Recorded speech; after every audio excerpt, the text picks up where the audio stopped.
Bismillahirrahmanirrahim. Assalamualaikum warahmatullahi wabarakatuh. Waalaikumsalam warahmatullahi wabarakatuh. Bismillah, alhamdulillah, wassalatu wassalamu ala rasulillah Sayyidina Muhammadin bin Abdillah wa ala alihi wa sahbihi wa man wala wa la hawla wa la quwwata illa billah. Rabbi shrah li sadri wa yassir li amri wa hlul 'uqdatam min lisani yafqahu qawli. Subhanaka la ilma lana illa ma 'allamtana innaka antal alimul hakim. Wa la hawla wa la quwwata illa billahil 'aliyyil 'azim. Allahumma rzuqna fahman nabiyyin wa hibban mursalin wa ilhaman malaikatil muqarrabin wa waftah 'alaina futuhal 'arifin wa anfa'na bima 'allamtana wa 'allimna ma yanfa'una warzuqna uluman tanfa'una. Bapak Ibu jamaah sekalian, Majelis Taklim Al-Ikhwan, pagi ini kita akan ngaji sama-sama tentang bagaimana tradisi ngaji orang Betawi. Ya, kajian kali ini saya akan banyak cerita aja, cerita tentang pengalaman yang saya tahu dari guru-guru dan juga saya alami sendiri ketika ngaji di Betawi. Sebelum saya bahas lebih panjang, yang saya sampaikan ini hanya sebagian kecil yang saya tahu ya. Tentu masih banyak lagi di luar sana yang ngaji di Betawi, ya cuma saya. Kalau dikumpulin semua, ini pasti akan banyak banget. Jadi saya hanya menyebutkan sedikit saja yang saya tahu, yang saya dapat, yang saya alami. Kalau ada hal yang sama di tempat lain, mungkin saja, atau yang beda tidak mungkin, karena sejarah ngaji di Betawi ini cukup panjang, sehingga akan banyak hal-hal yang menarik untuk dibahas sebenarnya. Tapi setidaknya apa yang kita bahas pada pagi hari ini sebagai tambahan wawasan pengalaman Bapak Ibu sekalian, beginilah orang-orang Betawi khususnya ya, ngaji dulu kayak begini. Dan ini tidak tertutup kemungkinan tradisi yang ada di Betawi juga ada di daerah lain, di Padang, di Jawa, misalnya gitu ya, di Madura. Ini kemungkinan ada. Kenapa? Karena pada dasarnya ulama-ulama di Betawi juga punya hubungan yang baik dengan ulama-ulama di daerah lain. Biasa, gitu ya, ada titik temunya, ada perbedaannya, ada kekhasan masing-masing. Jadi saya menyampaikan hal yang terkait dengan ulama Betawi. Kenapa nggak di Jawa? Karena saya nggak pernah ke Jawa, belajar ke Jawa nggak pernah, atau ke Padang, saya nggak pernah ke Padang belajar. Jadi itu yang orang-orang sana lah yang lebih berhak, yang lebih layak untuk membahas masalah itu karena mereka lebih paham. Ya. Nah ini dokumentasi yang cukup lama dari tahun 1910. Ya, waktu itu kita umur berapa tahun? Jadi ini foto ini dokumentasinya orang Belanda nih, ya, yang ambilnya kita nggak punya, waktu itu kita belum merdeka ya. Jadinya tahun 1910, berarti foto ini usianya sudah lebih dari 1 abad, ya, 115 tahun, 1 abad lebih. Ya, jadi ya satu dulu orang-orang Belanda karena teknologinya lebih canggih daripada kita, lebih awal ya. Dia punya dokumentasi sejarah itu. Kalau kita pengen telusuri ya bisa jadi dapat tuh di pusat-pusat asing. Atau kalau kita mau ke Belanda sekalian di Leiden University itu banyak data-data yang berkaitan dengan keilmuan di Indonesia. Ya, makanya orang-orang Indonesia yang meneliti tentang kajian keindonesiaan salah satunya sudah pada ke Leiden, ke Belanda. Sana untuk apa? Untuk menemukan data-data, berkas-berkas karena dibawa sebagian oleh Belanda. Ya, jadi kita kehilangan jejak. Nah, padahal kalau kita mau telusuri sangat menarik. Ini gambarannya dulu gini orang-orang Betawi. Dan Betawi itu bukan hanya Jakarta, ya, mencakup Depok, masuk juga ke dulu itu. Sekarang aja udah dipisah dan akhirnya masuk ke Jawa Barat, Depok, Bekasi, masuk Betawi. Ya, Betawi itu bukan hanya Jakarta, Depok, Bekasi, Tangerang dan sebagainya itu masih masuk wilayah Betawi disebut. Ayo kita coba lihat ya. Nah, kalau film ini Bapak Ibu tahu nih. Sidul anak sekolahan ya. Kenal hafal deh ya. Ya, kan ada lagunya tuh. Ya, aduh, sialan gitu. Ini Sidul, anak Betawi asli. Kerjaannya sembahyang mengaji. Gitu kan? Lagunya gitu ya. Tapi sayangnya filmnya gak ngaji. Ya kan? Sayangnya film Sidul gak banyak cerita tentang haji ya. Banyak kan cerita pacaran aja, masih Jenab sama Sarah. Ustaz apa? Boleh gak apa? Boleh buat bahan ajar ini. Kan dulu di TV tuh. Ya, di TV jadi sinetron ya. Favorit lah. Bener, saya ngeliat itu sih enak juga. Maksudnya memang natural gitu. Betawi memang kayak gitu, kalau ngomong asal diplak aja gitu. Ya almarhum Benyamin kalau ngomong gitu kan, wah Betawi memang kayak begitu tabiatnya, mandra gitu kan dulu. Jadi kayak begitu dibandingin sinetron-sinetron yang terlalu dibuat-buat gitu. Kalau itu kehidupan Betawinya memang kayak begitu, natural. Rumahnya juga masih rumah ala Betawi zaman dulu. Orang-orang Betawi itu sebut depan rumah namanya apa? Ceracapan. Pernah dengar nggak ceracapan? Nah itu orang Betawi dulu tuh kan ceracapan teras. Nah bagian itu. Ya, gitu. Oh tuh emang begitu tipe rumah orang-orang Betawi dulu begitu. Ya, sekarang orang Betawi ini udah pada kagak ada, udah pada minggir. Ya. Rumahnya di Betawi Jakarta udah susah nyari, ya. Semuanya ganti minimalis. Ya. Minimalis saking minimnya, sempit banget semuanya. Dulu lega, rumah orang Betawi lega pada kumpul di situ semua. Wah enak banget. Saya masih ngalamin tuh di Kampung Melayu ada rumah Betawi kayak rumah Sidul gitu, depan ada ceracapan gitu. Kita kumpul, ngobrol, enak.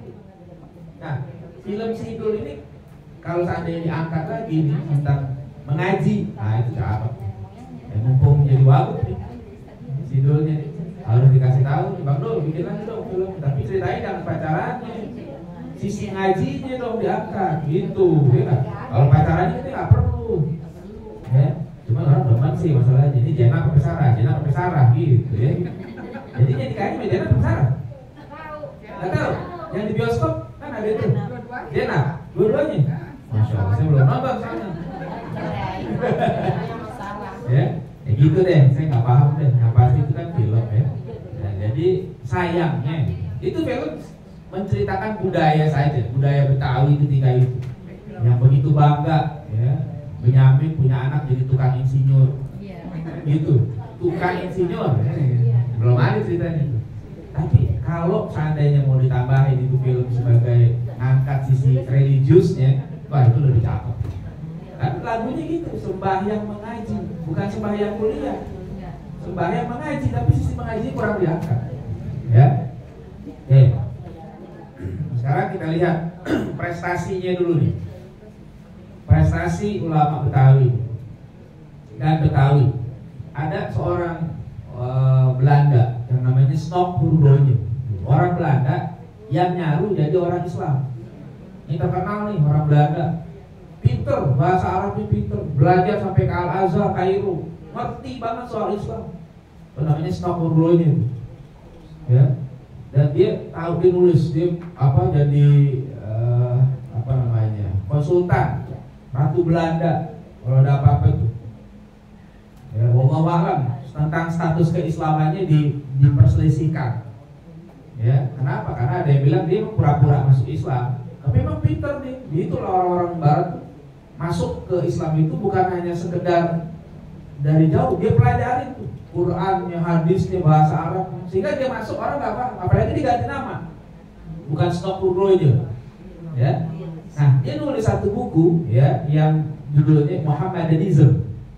Ya, jadi dia nyebut orang Islam itu dengan Muhammadanism, ya, pengikut Muhammad, maksudnya gitu. Nah, dia dalam bukunya itu menulis bahwa tidak ada satu kampung di Jawa, di tanah Jawa maksudnya ya, yang lebih taat dalam beragama Muhammadan, agama Islam dalam setiap langkahnya daripada di Betawi. Ya, jadi ketika orang-orang Barat waktu itu Snok Hurdoje melihat orang Betawi itu luar biasa, ini susah.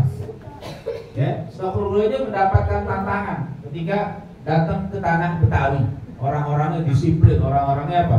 Sangat orang-orangnya sangat memegang agama dengan kuat. Ya, sedangkan ini punya misi. Astagfirullahaladzim. Nah, kemudian kita mundur agak jauh dikit. Nah, ada ulama Betawi yang udah punya prestasi di Mekah tahun 1834. Ya. Dulu masih daerahnya disebut Hijaz. Ya, belum ada tuh negara Saudi Arabia, belum ada. Waktu itu disebutnya Hijaz. Mekah, Madinah disebutnya Hijaz. Negara Saudi itu kan adanya baru belakangan tahun 19-an, 1920-an. Dulu disebutnya Hijaz, masih di bawah kekuasaan Turki Utsmani waktu itu. Ada ulama Betawi namanya Syekh Ahmad Junaid Al-Batawi. Dia pernah jadi imam di Masjidil Haram tahun 1834. Dahsyat itu. Ya, jauh unggul ulama-ulama Betawi. Kemudian beliau punya murid namanya Guru Mujtaba, murid dari Syekh Junaid itu. Mukim juga di Mekah selama 40 tahun. Dan di situ melahirkan murid yang banyak jadi ulama. Antara lain yang jadi ulama murid beliau Guru Mansur Jembatan 5. Kalau nggak salah Guru Mansur itu masih buyutnya Ustadz Yusuf Mansur. Ya, buyutnya kalau nggak salah, coba dicek aja tuh. Buyut Ustadz Yusuf Mansur tuh, itu buyut apa kakek? Pokoknya itu Guru Mansur Jembatan 5 tuh masih keluarga beliau. Ini dulu ulama hebat tuh. Nah, sekarang kita lihat ulama-ulamanya. Ini Guru Marzuki bin Mirsad, Guru Marzuki Cipinang. Ada orang Cipinang sini ya? Nggak ada ya? Cipinang Muara. Pada masa beliau, Guru Marzuki itu perempuan nggak berani jalan kalau nggak pakai kerudung. Takut. Dulu ulama-ulama dulu di bawahnya tinggi. Jalan. Itu nggak ada yang berani perempuan keluar ngablak. Kalau ngablak, apa jilbab, apa kerudung, itu nggak berani waktu zaman beliau. Ditegur sama beliau. Bahkan beliau bukan cuma begitu, sampai dia bikinin kerudung yang nggak gampang ketiup angin. Itu Guru Marzuki. Kemudian pada masa beliau, kalau ada acara-acara antara laki dan perempuan suka dipisah, nggak digabung. Resepsi kawinan, misalnya dipisah laki sama perempuan, atau jamnya dipisah. Ya, laki kondangan jam segini, perempuan jam segini. Dia ketat waktu itu. Guru Marzuki Muara. Ya, ini guru daerah Jakarta sebelah timur sana. Orang-orang Jakarta, Bekasi segala macam itu ngajinya ke Guru Marzuki, guru tuanya. Kemudian kalau lagi ada baca maulid, kan biasa di Betawi itu ada baca maulid gitu ya, maulidan. Itu nggak boleh ada yang ngobrol, suara-suara tuh nggak, diam semuanya. Karena dia bilang kita lagi baca riwayat sejarah hidup Nabi, hormati, agungkan, jangan pakai berisik. Bahkan yang di dapur aja nggak boleh berisik. Suara sendok kalau bisa nggak ada kedengeran. Ya, jangan pakai beradu begitu. Kemudian beliau sangat kuat menjaga akidah Ahlus Sunnah wal Jamaah.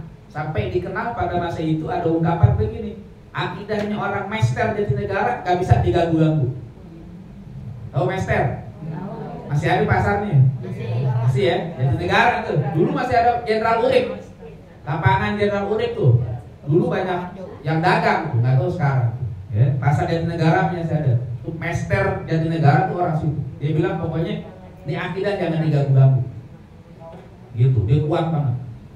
Tegas dalam masalah sholat Jumat lebih dari satu. Dan ini dalam pembahasan fikih madzhab Syafi'i, sholat Jumat satu kampung nggak boleh ada 2 masjid.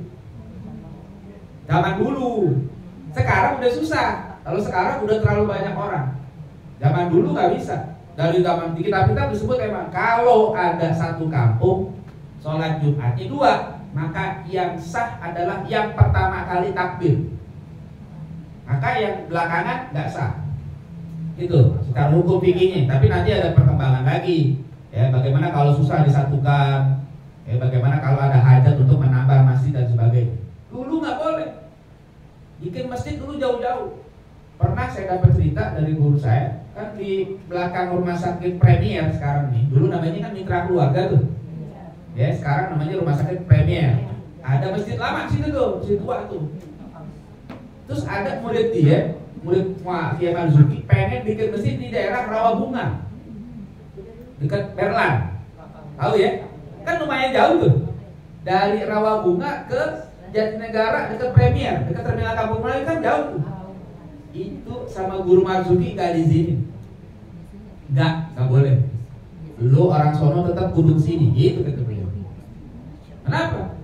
Karena masih dikit orang waktu itu. Gak banyak nih, tahun berapa beliau, ya? Gak diizinin. Nah, setelah orang di Jakarta udah mulai banyak, baru deh sekarang lo boleh bikin masjid di sono. Gitu. Jadi begitu dia masuk itu. Nah, sama nih kayak di Bekasi nih.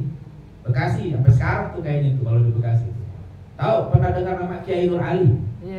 Kiai Nur Ali pejuang Bekasi tuh, ulama pejuang, perang ikut tuh. At-Taqwa Bekasi. Pesantren At-Taqwa Bekasi. Di Bekasi itu di Babelan ada Masjid At-Taqwa. Masjid pusat. Itu orang-orang yang bikin rumah di sekitar situ kan sekarang banyak perumahan tuh. Banyak perumahan tuh, rumah-rumah baru. Itu sama ulama di Bekasi, murid-murid Kiai Nur Ali sampai sekarang nggak boleh bikin sholat Jumat di perumahan mereka. Ditegur. Ente boleh bikin masjid di perumahan ini, tapi sholat Jumatnya ke sono. Jangan bikin, kalau buat sholat 5 waktu sholat, tapi Jumatan semuanya ke masjid atau kenapa? Nah, orang mungkin bertanya, kok begitu? Sebenarnya ada hikmahnya. Kalau umat Islam itu kumpul di satu masjid gede, itu syiarnya lebih kelihatan. Ya, kalau seandainya banyak masjid, apalagi masjid sekarang kecil-kecil, ya pecah-pecah. Jadi gampang dia gampang dipecah-pecah, gampang diadu domba. Khawatirnya begitu. Nah, begitu ya. Sekarang satu sisi karena orang juga udah banyak, ya susah dihindari tuh. Satu kampung bisa ada 2 masjid, bisa ada 3 masjid. Dulu nggak boleh. Ya. Nah, begitu kalau zaman dulu. Nah, beliau termasuk yang keras melihat suasana. Tapi lama-lama ketika penduduk Jakarta udah banyak, baru diizinin deh boleh tuh. Dan bikin deh, gitu caranya. Kalau sekarang sih udah terlalu banyak. Bukan orang Jakarta yang banyak, orang yang tinggal di Jakarta. Ya, orang dari pendatang banyak itu. Ya, yang dari Jawa, yang dari Sunda, yang dari daerah Sumatera, dan macam-macam dia kumpul. Malah orang Jakarta yang pindah ke Citayam, yang Betawi pindah ke Depok, pindah ke mana lagi, Tangerang, ke Bekasi. Akhirnya orang Betawi ini tambah dikit. Jadi saya kalau ke Kampung Melayu sekarang di antara Betawi tinggal berapa biji, dikit banget. Yang lain, yang kan udah pergi semua, udah meninggal gitu ya. Kayak gitu. Nah kemudian Guru Marzuki itu di antara adabnya pernah menjadikan pundaknya sebagai injakan kaki guru beliau. Pernah datang gurunya Syekh Muhammad Ali Al-Maliki, pengen naik kuda supaya enggak ini deh. Naik sini guru, injak naik. Padahal dia udah tulang besar, tapi begitu adabnya sama gurunya. Ya, nggak apa namanya, nggak gengsi. Ini salah satu ulama yang paling disegani di Betawi pada masa itu. Ya. Guru Mansur Al-Falaki ini. Nah, Guru Mansur Al-Falaki ini yang tadi saya bilang masih keluarganya Ustaz Yusuf Mansur. Siapa beliau? Beliau ini ahli falak. Makanya disebut Al-Falaki. Saking jagonya ilmu falak, ilmu astronomi. Dan punya kitab namanya Sulamun Narain. Sulamun Narain di saat orang di Jawa belum punya kitab rujukan dalam falak. Maksudnya mungkin ya dugaan saya kitab yang ditulis oleh orang Indonesia. Kalau kitab berbahasa Arab udah ada, kitabnya udah ada mungkin, ya. Tapi yang ditulis oleh orang Indonesia mungkin belum dapat. Beliau nulis kitab namanya Sulamun Narain. Nah, kitab itu sampai sekarang masih dipakai tuh buat orang-orang yang suka ngitung hisab tuh. Ya, ada kitab itu dan ada banyak lagi. Kemudian beliau ini berani melabrak keputusan Belanda yang pengen bongkar masjid-masjid di daerah Cikini pada tahun 25. Dilawan sama dia. Dia bilang, lawan. Wah, dulu gitu lama-lama kita tuh. Aneh nggak mau ngelonin kebatilan. Wah, bahasanya gitu. Bahasa Betawi tuh. Ya, tahu ya. Ngelonin apa ngelonin? Tidur. Biasanya kalau ngelonin kan ngelonin anak, ngelonin bini gitu ya. Ini ngelonin kebatilan, nggak mau. Dilawan Belanda. Jadi Guru Mansur ini berat. Kemudian beliau termasuk yang memberi dukungan kepada Kiai Haji Hasyim Asy'ari untuk memimpin NU. Ya, saya dapat cerita dari guru-guru ketika Kiai Hasyim Asy'ari memimpin NU datang ke Jakarta silaturahim dengan ulama-ulama di Jakarta, termasuk pada beliau dan beliau dukung. Pegang Kiai.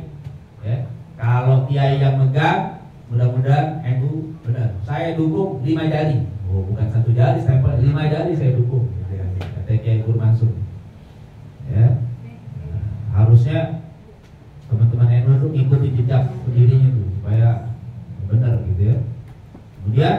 nulis 19 karya berbahasa Arab. Bayangin, orang Betawi nulis karya berbahasa Arab. Dahsyat ini orang. Guru Mansur di Batan 5. Guru Mugni. Tahu? Guru Mugni, Kuningan. Ibu-ibu, bapak-bapak kalau lagi lewat jalan Batu Subroto tuh ada masjid putih. Baitul Mugni namanya. Itu masjid Guru Mugni. Makanya di situ. Ya. Siapa Guru Mugni? Guru Mugni ini dikenal ulama yang kaya dan keturunannya jadi ulama semua. Banyak ulama yang cerita. Saya waktu lagi ngaji dulu dibilang Guru Mugni itu orang yang dapat Lailatul Qadar. Dibilang itu. Salah satu doanya waktu Lailatul Qadar pengen punya anaknya kaya semua dan alim semua. Bener dapat. Tuh Guru Mugni itu. Ya. Nah, di antara keturunan beliau yang masih jadi ulama terakhir yang saya kenal gitu ya, itu Dr. Ahmad Lutfi Fatullah yang belum lama meninggal pas Covid kemarin. Ya, ulama hadis, ahli hadis Indonesia, salah satunya Dr. Ahmad Lutfi Fatullah. Waktu itu saya ngaji sama beliau waktu masih kuliah S2. Alim, kecil, orangnya pintar. Istrinya bukan orang Indonesia, Dr. Lutfi, istrinya orang Suriah. Waktu beliau kuliah di Damaskus, orang Suriah depan sama dia. Ya, Betawi ini. Nah, apa tuh bini orang Suriah tuh? Meninggal pas lagi Covid kemarin beliau. Alim. Ya. Nah, beliau tuh nggak mau pakai tanah orang kalau jalan. Jadi dulu dia ngajar dari rumahnya tuh di Kuningan sampai ke Senayan jalan kaki. Itu tanah sekitar yang dia pakai jalan dibeli sama dia semua. Masya Allah. Ya. Nah, di sini tanah semua dibeli sama Syekh Sarifan. Ya. Itu Guru Mugni itu saking kayaknya tuh. Gak enak kalau lewat tanah orang, atau enggak, udah gue beli deh. Itu dari Kuningan jalan kaki ke Senayan. Biasa dulu begitu. Dibeli semuanya sama dia. Karena orang kaya Guru Mugni. Ya. Kemudian dia bisa melunakkan hati Guru Marzuki. Guru Marzuki itu ulama yang disegeni, galak, tegas. Tapi sama beliau bisa lunak. Akhirnya jadi besan. Tuh. Ya. Ada orang ulama yang galak, kemudian ada yang bisa nenangin. Sampai jadi besan. Anak beliau, Kiai Subro Malisi jadi menantu Guru Marzuki. Ya, nah itu. Guru Mahmud Romli. Nah, ini kalau kata guru kami, Kiai Saiful Amsir, beliau disebut jenderal ulama Betawi pada masanya. Wow, jenderal, bintang 5 kayaknya, ke bintang 7. Ya, jadi beliau disebut jenderal ulama Betawi pada masanya. Ya, kenapa? Guru di beliau ini, Guru Mahmud Romli itu adalah guru dari banyak ulama di Betawi. Jadi ulama Betawi yang kemudian muncul itu rata-rata murid beliau. Siapa contohnya? Guru Majid Pekojan. Ya, kalau bapak ibu datang ke Masjid Pekojan, lama tuh, itu ada Guru Majid namanya dulu. Itu ulama besar di situ, Guru Majid Pekojan. Terus Mu'alim Yunus Bukit Duri. Di Bukit Duri itu ada ulama namanya Mu'alim Yunus, dia meninggal. Saya ketemu tuh Mu'alim Yunus masih kecil tapi saya diajak ke masjid, orang tua saya ngajakin, dulu Mu'alim Yunus masih ngajar. Nggak ngerti apa-apa, saya orang masih kecil. Terus Habib Abdurrahman As-Segaf Bukit Duri. Di Bukit Duri ada madrasah As-Sabofah namanya. Nah, As-Sabofah itu Bukit Duri itu.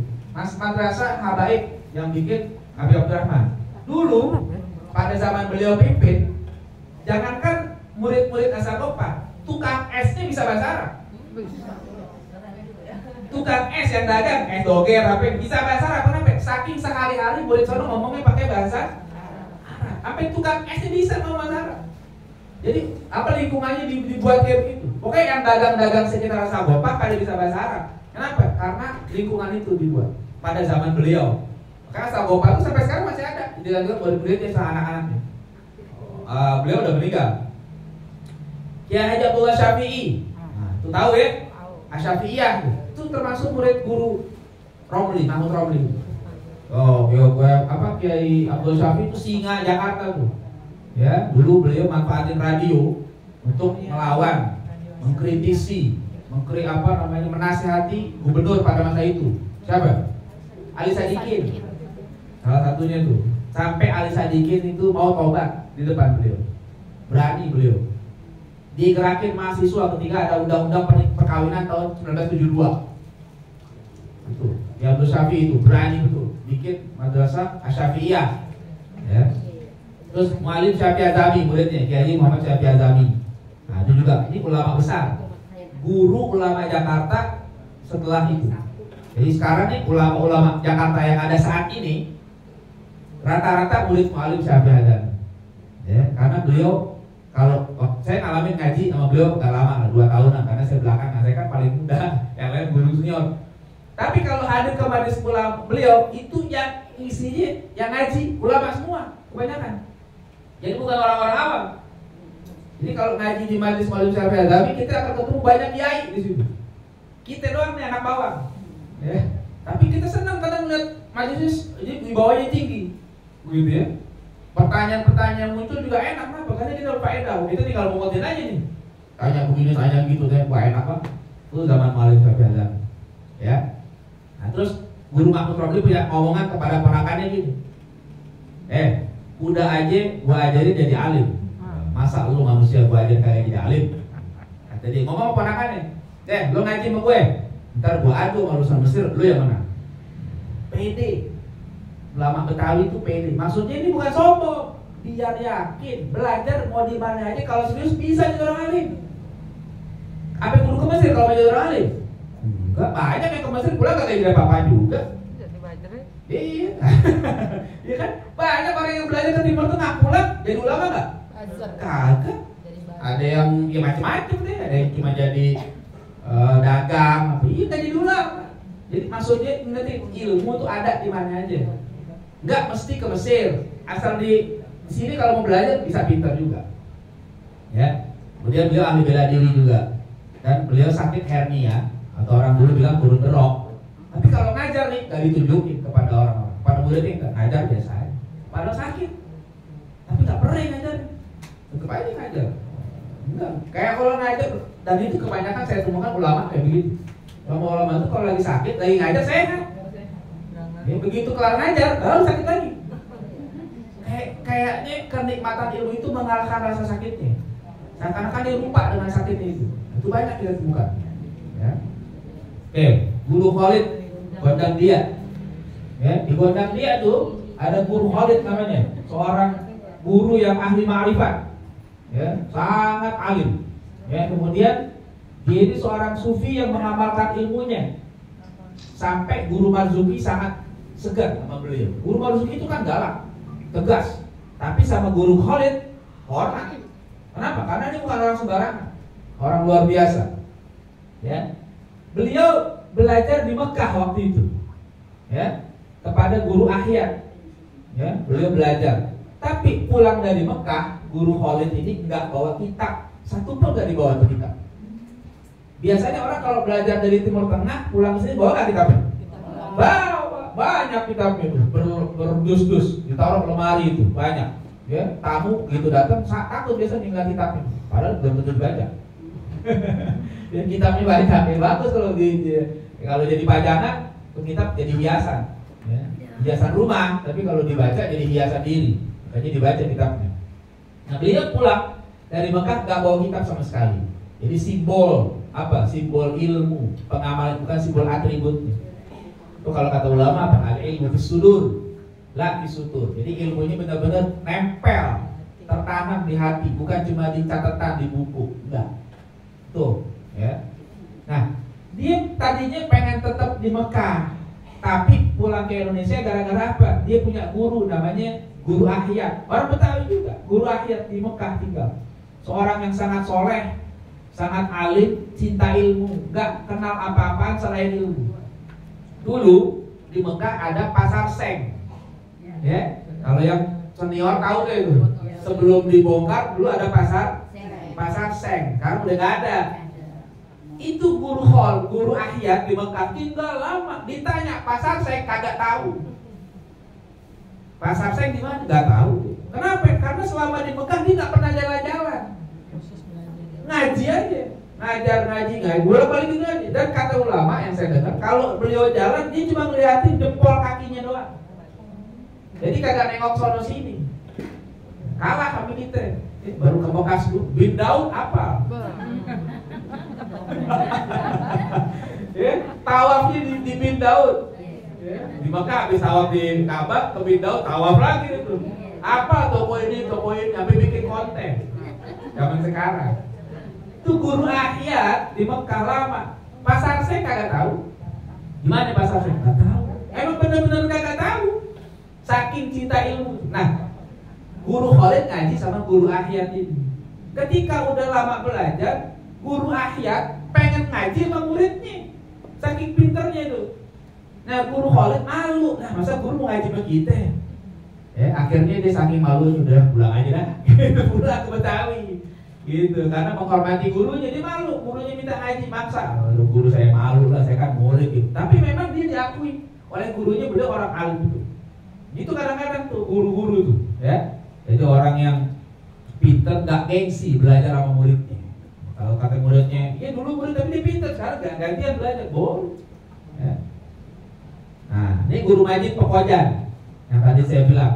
Kalau Bapak Ibu ke Masjid Pekojan, tanya di guru Majid Pekojan.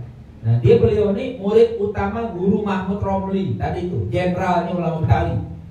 Ya, Guru Mahmud Romli punya murid banyak, tapi murid utamanya Kiai Majid Pekojan. Beliau menolak dijemput dengan sado, delman. Kalau mengajar lebih suka jalan kaki. Kenapa? Sebab kalau jalan kaki beliau bisa baca Quran sampai 6 juz. Hafal Quran 6 juz jalan kaki sambil baca. Kalau pakai delman paling cuma dapat 1 atau 2 juz. Kan cepet. Gak mau nih, jadi dia pengen jalan kaki aja tuh. Kalau kita sekarang kan pengen dijemput pakai Alphard. Ya enggak? Beliau dulu gak mau. Zaman dulu kendaraan mewahnya delman zaman itu. Belum ada mobil banyak kayak sekarang.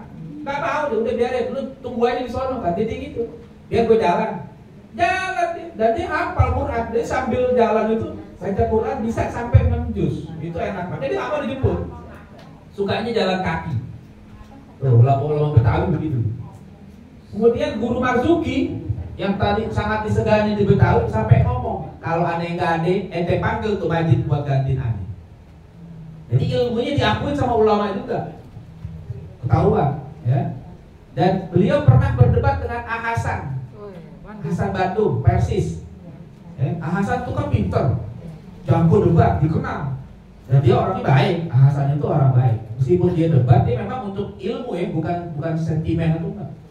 Nah, ketika berdebat dengan Guru Majid, ini yang saya dapat cerita dari guru saya, itu tentang masalah binatang yang haram dimakan.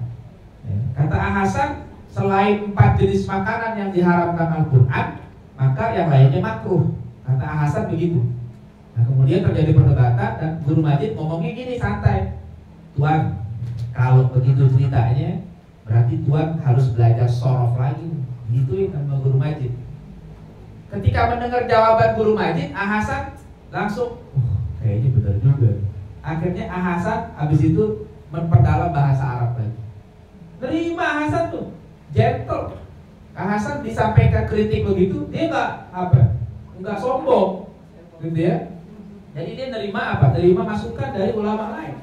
Jadi kalau ulama-ulama yang soleh gitu berdebat beda pendapat itu biasa. Tapi begitu dikasih pandangan yang benar dia terima. Karena orang dulu ulama yang soleh itu berdebat untuk mencari kebenaran, bukan mencari pembenaran. Itu. Jadi dia bukan dia terima. Oke, belajar sorof lagi, belajar bahasa Arab lagi. Dan kata murid-murid beliau, itu Hasan salah satu ulama yang sering dikunjungi Guru Majid. Sering banget datang setelah perdebatan tetap datang. Kenapa? Karena menghormati keilmuan Guru Majid. Meskipun mungkin dalam beberapa pandangan dia nggak sepakat, tapi nggak masalah. Ya, nah itu. Nah ini Kiai Haji Abdurrahman Tua, Guru Rahman Tua Kampung Melayu. Nih, ini jarang diceritain sama orang-orang. Ya, ini saya kenal, nggak ketemu, nggak mengalami beliau. Ya, tapi saya ngaji kepada anaknya langsung. Anaknya saya ngaji belum lama, tahun lalu guru saya meninggal. Saya ngaji sama anaknya nggak lama, 29 tahun. Ya, saya ngaji sama anak beliau selama berapa? 29 tahun, nggak lama kan? Nggak lama, sebentar. Ya. Jadi saya banyak dapat cerita tentang beliau dari anaknya langsung. Karena anaknya tahu lah tentang orang tuanya gimana, dan dari ulama lain saya juga dapat. Ya, beliau sejak kecil diajak ke Mekah sama neneknya. Neneknya bilang, kalau gue belum mati lu jangan pulang ke Jakarta, jangan pulang ke Betawi. Neneknya pesan. Ya, akhirnya dibawa ke Mekah. Setelah sekian tahun belajar baru neneknya meninggal. Tapi dia nggak langsung pulang, dia terus belajar di sana. Dia belajar nih Maulid Rahman. Nah, di sana tuh beliau satu angkatannya sama siapa? Guru Marzuki, Muara tadi tuh, sama Habib Ali Kuitang. Yang tahu Kuitang, ada Kuitang tuh Habib Ali dulu. Majelis Taklim Pusat di Jakarta di Kuitang dulu, sama Habib Ali Kuitang. Makanya sampai sekarang kalau tiap hari Minggu masih ada pengajian itu. Udah generasi keempat tuh sekarang, udah cicit yang megang sekarang tuh Habib Ali juga namanya. Habib Ali kita, Habib Ali wafat terus Habib Muhammad, anak Habib Muhammad wafat terus Habib Rahman. Habib Rahman wafat sekarang cicit ini Habib Ali juga namanya. Ya. Nah, beliau tuh kawan akrab Habib Ali kita, kawan akrab Guru Marzuki. Kalau kata guru saya gitu. Nah, kalau hari Minggu beliau suka datang ke Kuita. Tapi kalau ngapain datang? Ya nemenin aja. Biasa kalau dulu tuh Bapak Ibu Majelis Taklim Ulama itu kan cuma satu yang ngajar, banyak ulama lain duduk juga situ dengerin. Kalau ada yang perlu ditanya sama yang ngajar, gimana guru? Ada pandangan nggak? Gitu. Bedanya sama sekarang, ustadz cuma satu. Kalau di pengajian, kalau dulu nggak di satu majelis itu banyak ulamanya. Jadi bisa ada pandangan-pandangan dari yang lain. Asik betul suasananya itu. Nah kemudian kalau beliau nggak datang ke Kuita, Habib Ali Kuita datang ke Kampung Melayu. Mana guru kagak datang ngaji? Teman-teman akrab, gitu ya. Nah seperti itu. Nah, jadi beliau ini kalau dekat lah dengan siapa? Dengan Guru Marzuki, dengan Habib Ali Kuita, ya. Kemudian murid-muridnya antara lain Muallim Yunus, Bukit Duri tadi, Buya Thohir, Kiai Thohir Rohili, tahu nggak? Atahiriyah tahu nggak? Nah itu muridnya tuh, salah satu muridnya tuh. Jadi murid ini malah lebih dikenal orang daripada gurunya. Padahal beliau guru dari Buya Thohir. Ya, Guru Arsad, Kampung Al-Biduri, Guru Abdillah. Jadi saya ngaji kepada beberapa murid beliau. Satu anaknya langsung. Tadi itu ya. Nanti satu lagi Guru Abdillah. Guru Abdillah itu ngaji juga. Salah satu murid kesayangannya. Ahli bahasa Arab. Saya ngaji sama Guru Abdillah dari tahun 97 sampai sekitar 2016. Lumayan lah, nggak terlalu lama tapi lumayan. Ya. Ya, terus ada Haji Muhammad Zain, namanya Haji Muhammad Zain itu siapa? Kakek istri saya. Jadi kakek istri saya itu ngaji sama beliau langsung. Jadi waktu beliau wafat, kakek istri saya nemenin anaknya yang guru saya itu. Jadi kalau saya masih kecil dulu di masjid bawa, ini guru saya, anak beliau nih di sebelah kiri sini, ya, sebelah kanan ya, sebelah kanan tuh kakeknya istri. Sebelah kiri sini kakek saya. Makanya begitu saya ngomong sama guru saya mau nikah. Siapa? Cucunya Haji Madzen. Oh cocok, nggak pakai nolak. Karena kakeknya dulu ngedamping, jadi kakek sama kakek. Sekarang cucu ketemu cucu. Cocok udah begitu. Nah gitu tuh. Khair katanya udah keturunan orang baik. Gitu aja katanya. Nggak macam-macam. Ya. Nah, terus Guru Salma. Nah ini yang menarik. Seorang ulama perempuan yang hebat pada masa itu namanya Guru Salma. Pada masa itu belum ada TV segala macam, teknologi belum canggih, tapi Guru Salma dakwahnya sudah sampai ke Bogor, keluar kota banyak yang undang murid beliau.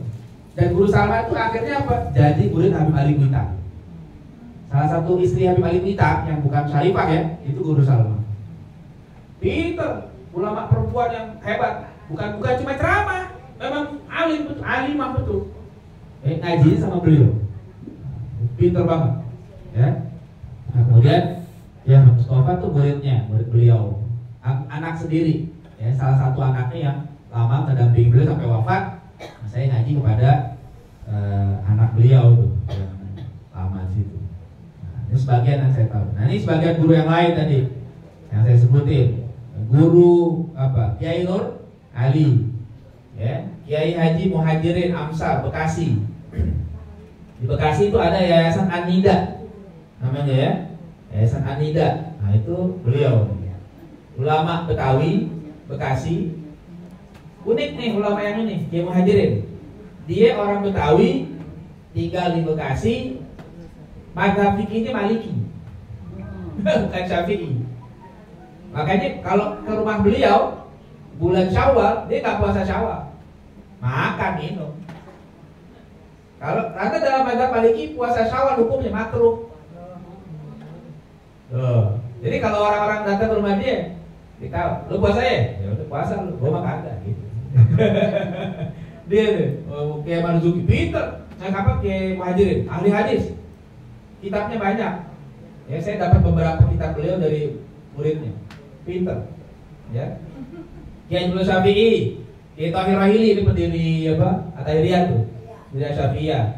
Terus Kiai Abdul Razak Makmun Kuningan di Jakarta, di daerah Kuningan, Perpancoran dan seterusnya itu Kiai sepuhnya nih Kiai Abdul Razak Makmun. Ya. Terus Kiai Jumal Yunus nih, Bukit Duri. Tadi tuh ya muridnya Kiai Rahmat. Terus Kiai Abdul Hamid Prapanca. Ya, di Prapanca itu mau ke Blok M situ ya. Bayoran itu ada Kiai Hamid Prapanca, itu juga ahli hadis. Beliau berguru langsung kepada Syekh Muhammad Yasin Al-Fadani di Mekah. Ya, kemudian Kiai Ahmad Junaid di Menteng Atas, ya, apa itu daerah belakang Bidakara, sono belakangnya itu daerah Menteng Atas itu tuh ada dulu namanya Kiai Ahmad Junaid, belajar di Mekah, pulang ngajar. Tapi ya gitu lah, kadang ulama kita nggak banyak dikenal sama orang yang awam, padahal pintar banget, ya. Nah ini sebagian, masih banyak, nggak bisa saya ceritain semua. Nah, saya nggak ketemu gitu terlalu banyak. Ini kalau saya ceritain semua ngajinya bisa berapa malam, ya. Nah ini yang saya ketemu guru-guru saya nih di Betawi yang masih ada hubungan dengan ulama tadi. Ya, ini guru saya namanya Ustadz Askut.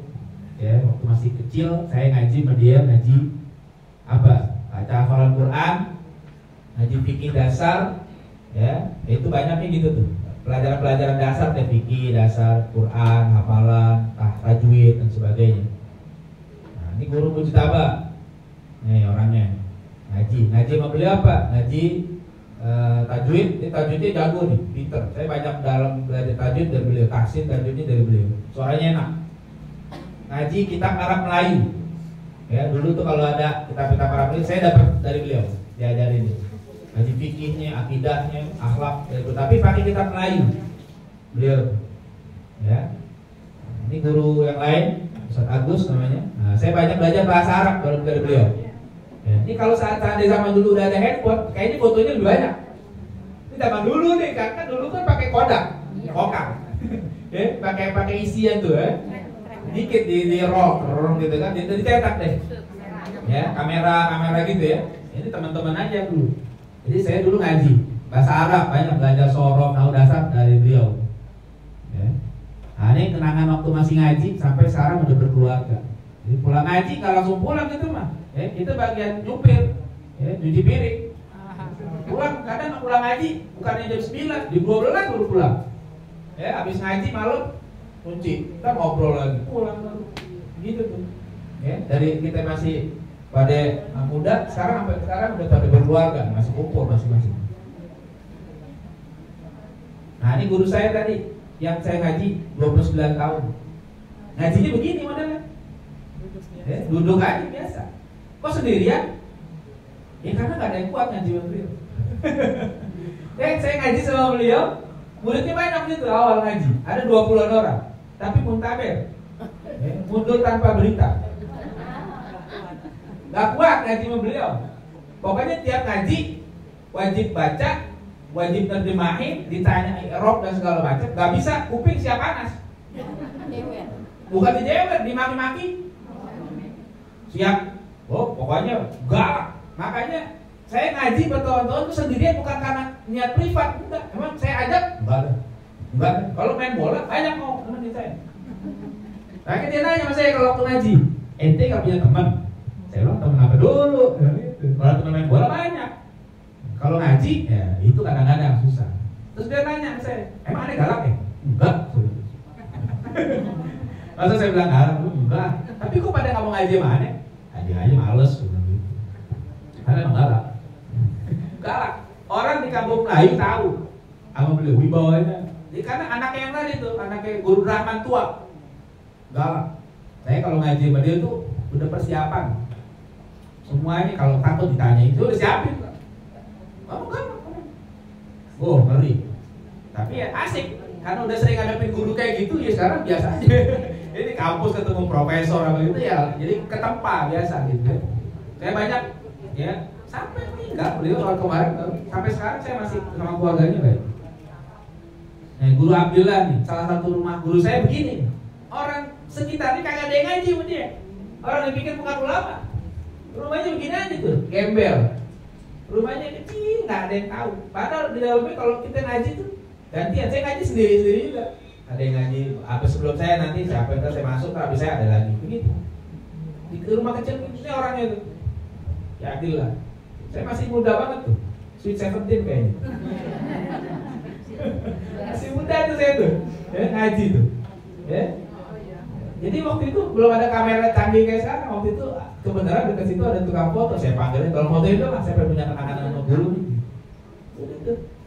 Ini ngaji sama beliau nih dari tahun 97 kalau nggak salah saya. Sampai 2016 sampai beliau wafat.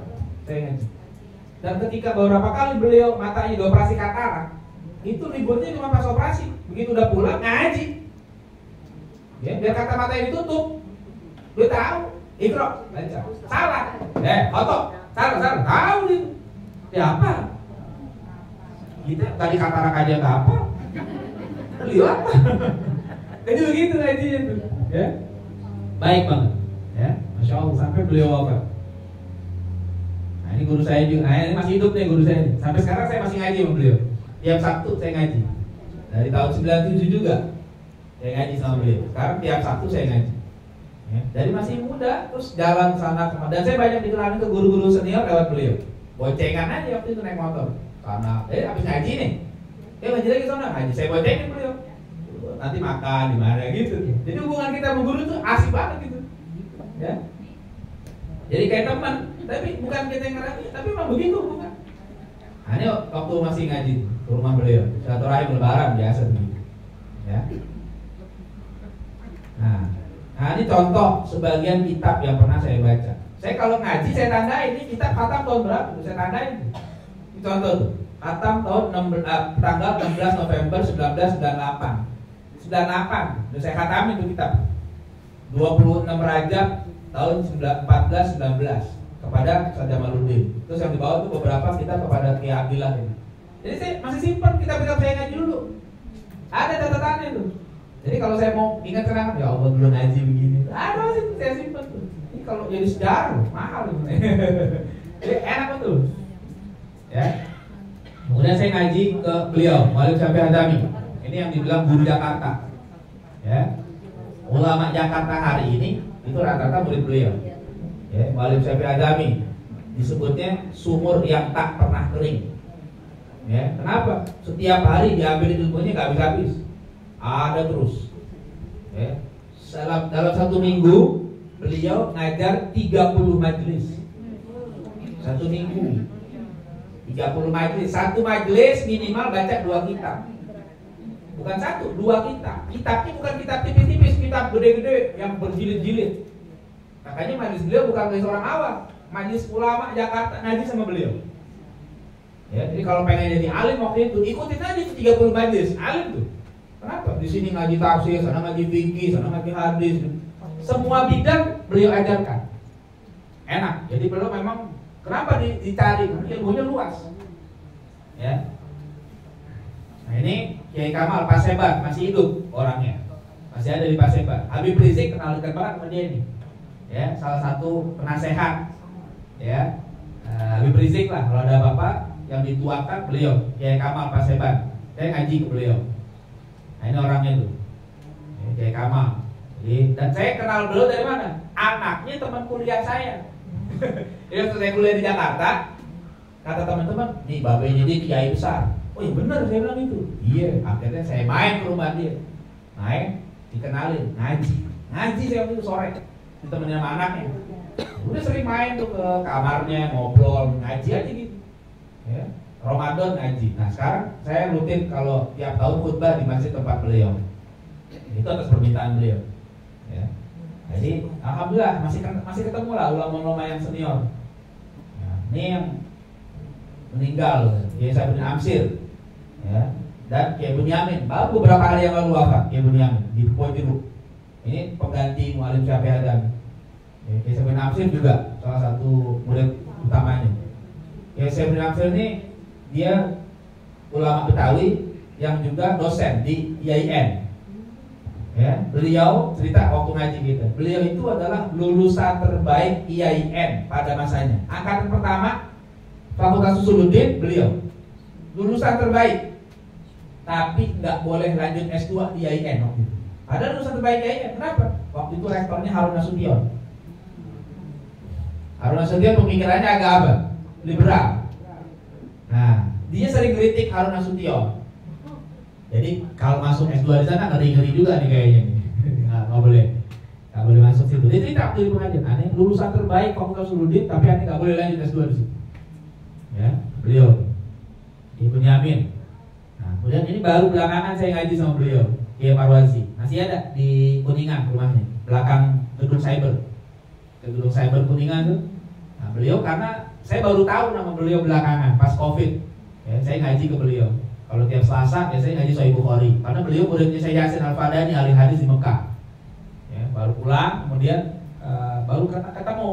Jadi saya baru ngaji kitab Ihya Ulumuddin dan lain-lain. Ya, masih hidup sekarang di apa? Dan beliau melanjutkan yayasan yang dibangun Kiai Abdul Razak Makmun Kuningan tadi. Ya, di sekarang masih ada. Dia suka, kalau beliau bidang utamanya hadis. Pokoknya ngaji hadis sama beliau enak. Sanadnya muntasil sampai ke Nabi. Sahih Bukhari, Sahih Muslim, Abu Daud dan sebagainya itu beliau punya, karena ngaji langsung kepada Syekh Yasin Al-Fadani. Nah, ini sanad namanya, sanad ilmu yang saya coba buat. Saya ngaji ke guru saya, ini guru-guru, ini saya, ini gitu ya. Ini tuh ya, ini guru-guru saya Betawi nih, sampai saya sambung. Itu sanadnya gitu. Saya bikin, saya gambar. Ya. Jadi kalau belajar tahu tuh, ini guru saya siapa gitu ya. Cuma ini gambarnya mungkin nggak terlalu besar. Oke, baik. Sekarang kita lihat tradisinya gimana ngajinya. Nah, kalau ngaji di Betawi, tradisinya itu ngajinya di rumah. Kalau enggak di langgar. Sebutnya orang Betawi apa? Langgar ya, atau musola, atau masjid, atau majelis taklim, bukan di pesantren. Bedanya sama di Jawa gitu. Kalau di Jawa kebanyakan pesantren. Di Betawi enggak ada pesantren, jarang. Baru sekarang belakangan ada pesantren. Dulu nggak banyak, nah, bahkan nggak ada. Di Jakarta Pusat sampai sekarang itu kata anaknya Kiai Kamal kemarin baru buka pesantren deh. Di Jakarta Pusat pesantren belum ada, baru satu yang dibikin sama murid sama anaknya Kiai Kamal itu, yang mukim. Jadi memang tradisi ilmu di Betawi itu memang bukan mondok. Jadi ngaji dari rumah ke rumah. Saya dulu gitu kalau ngaji. Hari ini saya ke rumah guru ini, besok ke rumah guru itu. Gitu aja seminggu tuh muter-muter aja tuh. Gitu. Jadi bukan mondok. Nah, belakangan setelah anak-anak yang di Jakarta pada mondok, baru bikin pondok. Jadi munculnya belakangan tuh pondok di Betawi. Kemudian kalau pengajian umum laki-laki biasanya pada maghrib. Biasanya. Kalau kaum ibu biasanya pagi. Ya, biasanya tuh. Dan kalau pengajian khusus itu sesuai waktu guru. Beda-beda tuh. Kalau yang khusus ada pengajian umum kayak gini nih, ini kan namanya pengajian umum. Kalau pengajian khusus berarti nggak banyak. Tadi tuh baca kitab satu-satu. Kalau ini umum biasanya gitu. Dan biasanya kalau pengajian ibu-ibu dulu ya, itu jarang di masjid atau musola, di rumah guru aja. Kenapa? Takut pada head. Karena orang head nggak boleh ke masjid. Makanya guru-guru nggak mau tuh ngadain pengajian ibu-ibu di masjid. Dijaga betul. Pada dulu gitu. Terus penerimaan murid. Kalau ngaji di Betawi nggak ada formulir pendaftaran ngaji. Saya ngaji aja, ya. Nggak ada tuh formulirnya berapa, bayar berapa, nggak ada. Datang aja. Ya. Apalagi di masjid, datang aja, duduk aja udah langsung. Ya, dengerin aja datang. Kalau ngaji khusus, murid datang udah ke rumahnya ngomong. Misalnya saya datang, saya mau ngaji. Gitu kan, atau kalau masih kecil diatur orang tua. Saya datang nih waktu masih kecil diatur orang tua saya. Ya, ini cucu saya mau ngaji. Kakek saya tuh nganterin saya tuh ke rumah guru saya tadi. Ya, ini anak saya cucu mau ngaji. Saya serahin. Bahasa orang tua saya tuh gitu. Saya serahin sama kiai. Mau diapain kek? Gitu tuh. Tuh orang dulu gitu berkahnya tuh. Jadi kagak bawel. minyak tanah kan? Ya, nggak pakai ngatur orang apa guru begini minta, saya serahin nih mau diapain? Karena dia percaya gurunya nggak bakal ngajarin kagak bener. Begitu. Jadi saya tuh ngaji ya ngaji, kadang ngepel, kadang ya kalau sekarang nimba kalau zaman dulu, ya kadang disuruh apa macam-macam deh, nemenin ke pasar. Dan waktu tahun 97, kalau ibu-ibu kan ngalamin 97 kan ada isu ninja. Tahu nggak penculikan ustaz-ustaz tuh? 97 itu saya ngeronda di rumah guru saya, bawa golok. Masih SMA saya waktu itu. Nongkrong di rumah guru ronda, biar guru kita jagain. Karena kan banyak isunya tuh, diculik tuh ustaz-ustaz. Itu saya sama teman-teman jaga, udah ustaz tidur, biar kita jaga sih. Nanti nggak apa-apa, udah nggak apa-apa. Begitu. Kita siap pasang badan buat guru-guru kita dulu begitu. Ya, tahun 97 tuh, ya. Jadi diantar aja. Jadi kata kakek saya serahin. Udah serahin, terserah guru kan. Nah, gitu. Makanya anak-anak dulu begitu didiknya. Diomelin sama gurunya, bapak ibunya udah ikut campur. Ngadu, ditambahin. Dulu kan, lu males gitu paling. Nah, kalau sekarang ngadu dibelain ya, pantesan pada kagak berkah ngajinya begitu. Iya, bawa ke polisi. Oh, parah. Gitu ya, ngaji umum langsung duduk. Udah gak akan datang. Terus gak ada batasan jumlah murid. Pengalaman saya gitu. Maksudnya gimana? Biar kata satu diajarin. Kayak tadi saya ngaji sendirian aja kan tuh. Enggak diberhentiin. Lo gue berhentiin deh, murid udah gak ada. Enggak, ngaji. Bahkan guru saya ngingetin saya terus tuh. Pokoknya ente juga begitu. Biar kata muridnya tinggal satu, ajarin. Jangan mikirnya pengen banyak aja murid. Enggak. Siapa tahu yang satu ini manfaatnya banyak buat orang. Gitu. Jadi saya tuh udah dipecat jadi murid. Meskipun sendirian, tetap diajarin. Pagi saya ngaji tuh. Saya dulu ngaji rutinnya minggu sore, pada asar sampai jam 9 malam. Pada asar ngaji apa? Ngaji ilmu syariat, akidah, fikih, akhlak. Pada asar sampai maghrib. Habis maghrib nanti baca ratib, al-pos. Terus langsung ngaji nahu sorok sampai jam 9 malam. Begitu kerjaannya. Makanya teman-teman saya jarang ngakuan begitu. Ya, nggak diberhentiin. Dan kalau banyak ya banyak nggak masalah. Jadi mau berapa sebanyak-banyak nggak apa-apa. Gitu, apalagi di masjid, ya udah semakin banyak nggak masalah. Jadi nggak ada batasan. Harus sekian nggak. Kalau saya waktu ngaji satu orang aja dikasih, diajarin. Nah, ketika saya ngaji ke guru lain juga gitu. Udah dewasa, udah mulai datang aja. Saya dari sini mau ngaji, mau ustaz. Oh yaudah, kalau mau ngaji ntar hari dan gampang aja gitu. Nggak pakai macam-macam, nggak pakai syaratnya ini ya, bawa ayam kampung dulu gitu. Datang aja udah, enak guru-guru di Betawi. Nah, materi pelajarannya apa? Kalau materi pelajaran ulama Betawi itu sangat menjaga akidah Ahlussunnah wal Jamaah. Jadi kalau ngaji di Betawi, guru-gurunya selalu ngajarin akidah Ahlussunnah wal Jamaah. Mazhabnya, akidahnya diajarin Ahlussunnah wal Jamaah, fikihnya Ahlussunnah wal Jamaah. Meskipun yang diambil kebanyakan mazhab Syafi'i. Ya, bukan berarti menolak mazhab yang lain, enggak, supaya gampang. Kemudian akhlaknya belajar kitab Imam Ghazali, biasanya kayak gitu. Ya. Nah, prioritas ilmu fardhu ain. Ya, diajarin tuh ilmu fardhu ain tuh. Ya, terus dibekali ilmu alat, nahu, soroh, balago, mantik. Asalkan kuat aja otaknya. Ya, jadi saya banyak belajar alat kayak gitu. Ya, ngaji nahu berapa kali, berapa guru dari sana ngaji, sini ngaji. Kenapa suruh belajar ilmu alat? Supaya bisa membaca kitab-kitab yang besar. Ya. Kemudian ilmu fardhu kifayah, diajarin juga. Gimana pendalaman ilmu agama? Kan kalau yang namanya ngedalam ilmu agama itu nggak fardhu ain, fardhu kifayah. Dalam ilmu tafsir, ilmu hadis, lebih dalam ilmu macam-macam, fikih perbandingan mazhab itu fardhu kifayah. Atau ilmu silat, ada juga di antara guru yang ngajarin ilmu silat, emang dia jago silat. Ya. Ilmu falak. Nah, ada juga yang ngerti ilmu falak diajarin bisa. Skill, yang lain-lain, retorika, nah itu bisa. Termasuk saya belajar ke guru saya tadi apa? Dan bagaimana cara nyembelih kambing, nyembelih sapi. Bukan pakai kitab, nemenin aja. Setiap tahun nemenin beliau nyembelih, bisa lama-lama. Karena tahu caranya. Oh, gini cara ngejatuhin kambing, cara ngejatuhin sapi, cara nyembelih sapi supaya nggak bahaya. Nah, kalau nggak bisa bahaya tuh nyembelih sapi. Iya, kan kita lihat aja video sekarang tuh, pada lompat-lompat dan diruduk segala macam. Gimana supaya sapi itu tunduk sebelum kita sembelih? Ada doain itu. Nah itu kan yang suka ngamuk, mungkin dia nggak doain dulu kali. Ya, udah ngasah golok aja depan sapinya gitu. Nah kalau kita guru kita diajarin, ketika melihat sapi doain dulu, ya sehingga begitu mau disembelih dia nurut, iya nggak stres. Nah itu caranya ada. Kemudian kitab yang diajarin ada yang bahasa Melayu, ada yang bahasa Arab. Ya, diajarin tuh kitab Melayu. Biasanya kitab Melayu kitab-kitab Gusman. Ya, dulu ada namanya kitabnya Babul Binan, ada Bulinsan dan macam-macam. Kemudian diajarin bekal memimpin masyarakat. Tradisi yang di Betawi dulu misalnya tradisi tahlil, yasin, maulid itu diajarin tuh supaya bisa paling enggak meskipun enggak jadi alim banget dia bisa mimpin masyarakat kalau ada hal-hal yang bersifat tradisi begitu. Itu yang baik-baik ya. Itu materi pembelajarannya. Metodenya gimana?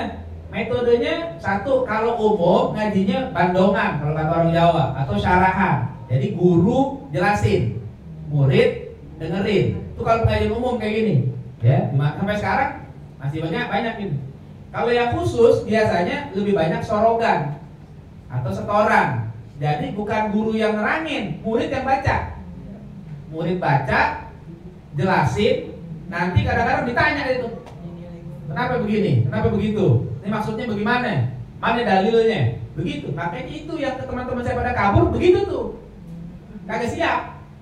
Ditanya nggak siap, ditanya ini, oh lu bingung, lu diomelin, kayak gitu nggak sih, oh habis. Karena kenapa diomelin? Karena kata guru saya, kalau ente nggak siap, berarti ente nggak mutolaah di rumah, nggak ngulang-ngulang pelajaran, males. Jadi guru saya marah. Tapi kalau bisa, dia senang, ya. Nah terus khataman kita, maksudnya apa? Pengalaman saya kalau ngaji di Betawi sama guru-guru itu kitab dibaca dari awal sampai akhir, nggak dicomot-comot doang. Kalau di kampus nggak bakal bisa khatam tuh kita. Karena apa? Dibatasin semesteran, sekian pertemuan. Itu kitab kecil nggak bisa khatam karena waktunya terbatas. Nah kalau saya ngaji sama guru saya itu dari Bismillah sampai akhir selesai khatam, nggak ada yang dilewatin. Jadi benar-benar tuntas kita paham kitab seutuhnya kita paham. Khatam satu kitab ganti kitab lain, khatam satu kitab ganti kitab lain. Begitu cara belajarnya. Jadi kita bukan cuma dicomot sebelah sini, comot sebelah situ, nggak begitu. Semuanya dibaca. Nah dari kitab yang kecil sampai yang gede-gede begitu caranya. Terus kalau di Betawi penjelasan kitab nggak pakai penjelasan i'rab kalimat, ya beda sama di Jawa. Tradisi pesantren Jawa itu pakai i'rab kalimat di bahasa Jawa, gitu ya. Baca misalnya Muhammadur Rasulullah, Muhammadun utawi Rasulun iku, gitu-gitu tuh. Saya nggak paham mana itu tradisi apa menjelaskan kedudukan kalimat dalam bahasa Jawa. Utawi kalau belajar bahasa nanti ini mubtada, ini khobar, gitu.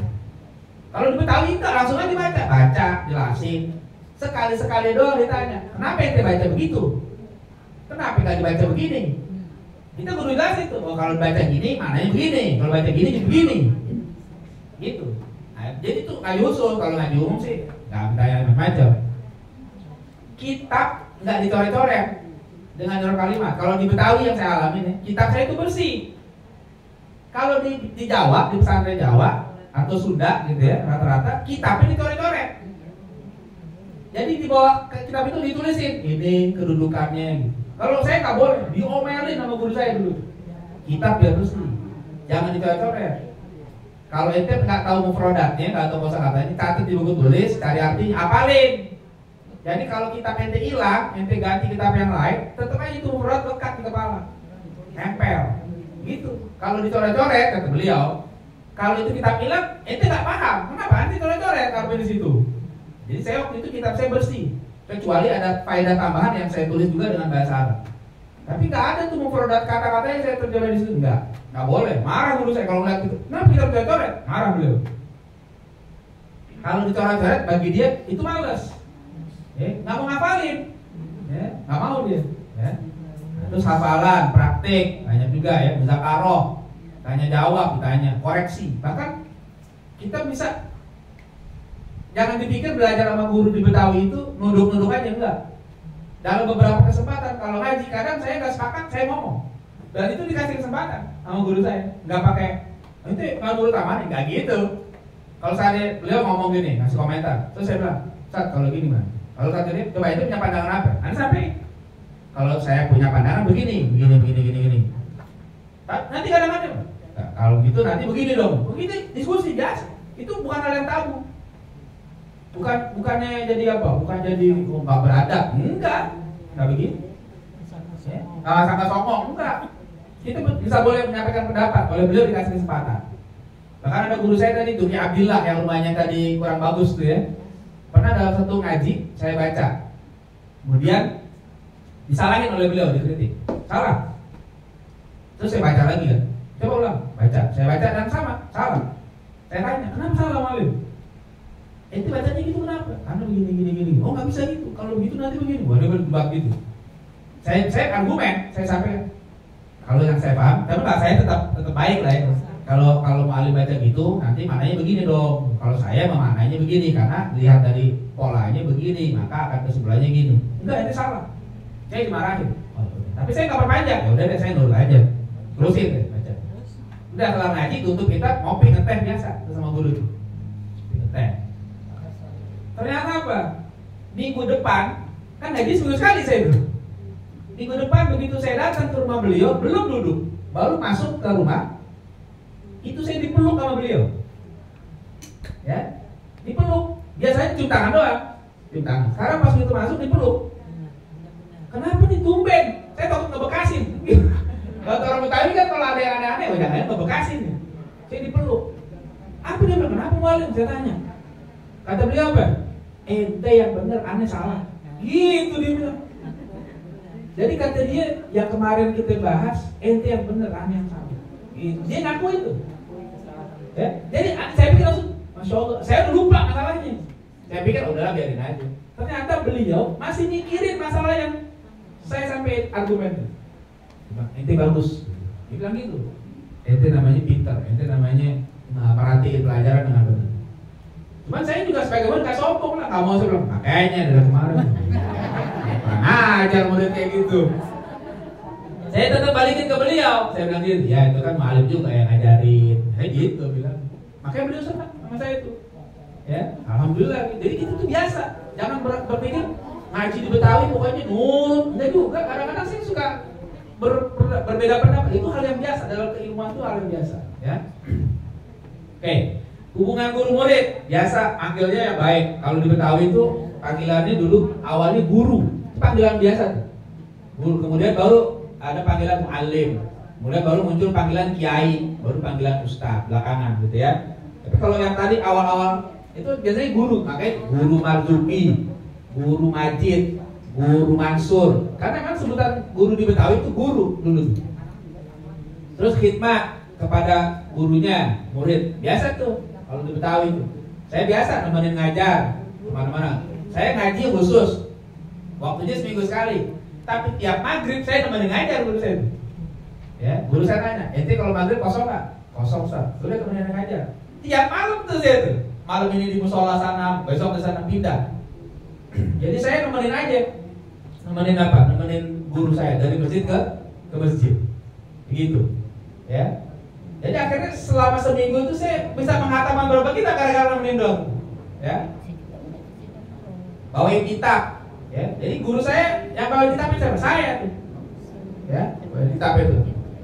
Bersihin rumah guru saya bersihin, nyapu, ngepel, banjir. Yang kamu mulai itu langganan banjir tuh.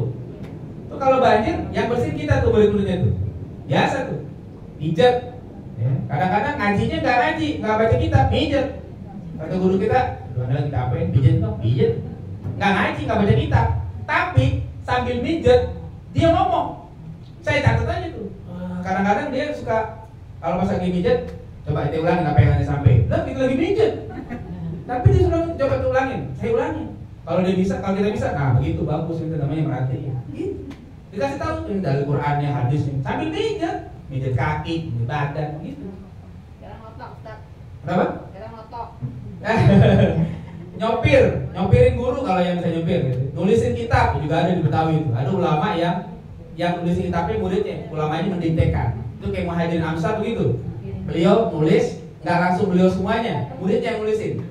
Dia mendiktekan saja, jadi muridnya nulis. Terus guru muliakan muridnya juga. Ya, di Betawi guru itu sangat baik. Saya ketemu banyak guru baik. Siapin waktu, tempat, makanan. Saya kalau ngaji ke rumah guru saya tuh subuh biasanya kan, habis subuh tuh pagi sarapan disiapin nasi goreng, nasi uduk, oh kenyang pokoknya, jasmani rohani kenyang. Ngaji malam minggu ke rumah guru saya kan sama gitu, disiapin teh, roti apa. Jadi guru saya itu nggak pelit, baik, enaknya gitu. Uang dikasih juga kadang-kadang dalam semangat tuh guru saya habis diundang mana kita nemenin nih buat ongkos ente nih dikasih. Kadang berkat dikasih kan, orang mau tahu juga bawa berkat tuh. Ente berkatnya mana? Itu udah dapet Sat. Nih, tambahin kan guru-guru banyak berkat itu. Tambahin, udah cukup kan? Enggak udah. Gitu. Hadiah lain dan sebagainya. Bahkan waktu saya mau nikah, saya ngomong, dia bilang, ente kurang apaan? Banyak. Itu ditambahin sama guru saya itu berapa parcel tuh. Ya udah nih ente kurang tambahin. Nih. Kapan? Gitu orangnya. Jadi kayak saya sama guru tuh udah kayak anak gitu orang tua gitu, enak ini. Jadi makanya kalau diomelin itu biasa aja, orang tua kan gitu, suami juga baik lagi kan gitu, nggak ngambek gitu. Jadi hubungan guru murid nggak terbatas saat ngaji, saat di rumah, saat sehat, saat sakit, di perjalanan dan sebagainya. Waktu guru saya sakit di rumah sakit itu saya tidur di rumah sakit nungguin. Waktu itu saya masih SMA, ingat banget tuh. SMA guru saya sakit, itu saya berangkat sekolahnya dari rumah sakit. Pulang sekolah, waktu itu kan sekolah cuma sampai siang. Ya zaman saya masih sekolah sampai siang doang, nggak sampai sore. Pulang ambil baju, ganti baju, nanti seragamnya yang buat besok bawa. Udah sampai malam nungguin. Jadi berangkatnya dari rumah sakit, baru ke sekolah. Kayak begitu. Ya. Masih hidup, udah wafat juga kayak begitu. Ya. Nah evaluasinya adab, disiplin waktu, ketekunan dan sebagainya. Saya pernah diusir sekali sama guru saya gara-gara telat datang. Ya, belum masuk, langsung begini, jam berapa nih? Saya bilang, sakit perut kan? Gak ada alasan, ente telat, kurang, gak ngaji udah. Disiplin, ya. Terus ditanya kehadiran, kalau nggak ngaji-ngaji, mana aja nggak ngaji-ngaji? Gitu. Udah pinter ente nggak ngaji-ngaji, gitu. Gue kan kalau nggak siap dengan orang gitu, kalau yang baperan tuh berhenti dah, gitu. Tanya, dikasih tanya macam-macam. Nah kalau yang setoran ngaji ya, baca kitab, tiap datang mesti setoran, baca. Makanya sih kalau ngaji sama guru saya itu baca kitab, sekali baca bisa 5 lembar. Baca doang, nggak dijelasin.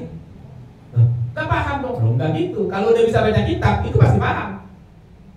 Karena baca kitab berbahasa Arab itu dia paham dulu baru bisa baca. Kalau nggak paham, nggak bakal bisa baca dia tuh.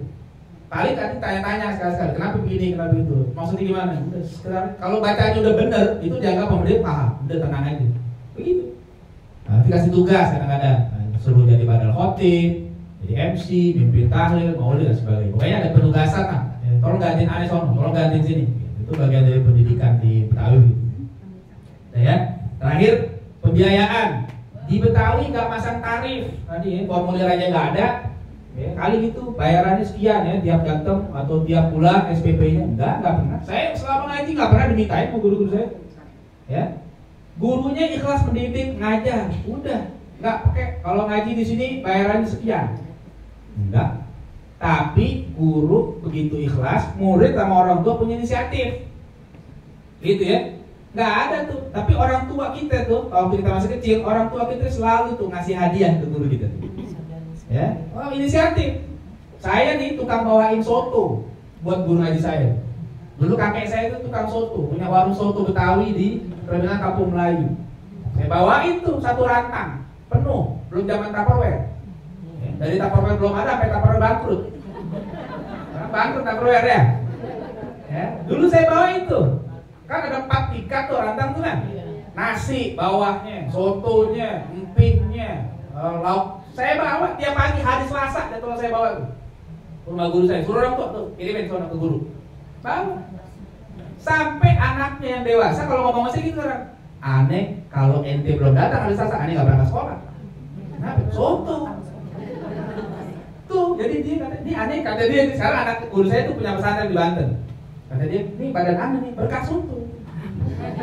Kata dia gitu. Jadi girangin guru tuh. Inisiatif orang tua tuh gitu. Dulu orang tua saya tuh. Ya, nah, terus saya juga pas udah dewasa udah nggak minta lagi inisiatif.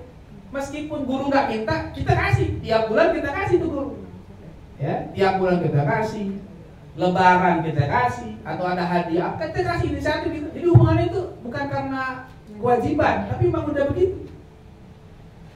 lagi ngobrol ngajar nih, guru saya cerita, di sini sekarang udah jarang pohon sawo ya, kampung Melayu, udah banyak kontrakan. Dulu banyak pohon sawo, sekarang udah nggak ada ya. Emang Ustaz doyan sawo nggak? Iya, oh ya kalau ada kan kagak ada. Itu kan dia ngomong doang tuh. Berarti kan pengen. Waktu saya pulang kampung, di kampung saya lagi musim sawo, saya beliin 3 kilo, saya beliin, nggak tahu kamu. Begitu saya datang besokannya tanya apaan? Ya tanya lah, sawo. Lah itu kira tuh guru saya itu. Dia nggak minta, tapi kita nangkep. Berarti dia pengen sawo. Itu namanya inisiatif gitu. Sepele, harganya berapa sih sawo? Tapi girangnya guru tuh beda tuh. Caranya gitu kalau saya tuh ngomong tuh. Makanya saya nggak mau ngomong apa-apa, sih takut dibawain. Namanya baper. Ya, gitu ya. Dulu ingat banget ya gitu selalu. Sekarang kurang peka. Kenapa? Kalau sekarang kurang peka. Nah, itu dia. Ya, terus malah kan Wali Rahman tadi yang tua tuh, bapaknya guru saya, pernah lagi ngaji. Ngomong ke muridnya, ditanya muridnya nggak bisa. Diomelin sama dia, bilang makanya ente ngaji yang bener, makan yang bagus, makannya jangan singkong, ubi mulu katanya. Jadinya vitaminnya nggak ke otak.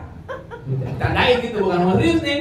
Makannya singkong, ubi, jadi vitamin ke pundak, buat mikul, bukan buat mikir nanti. Gitu ya Pak Guru ini.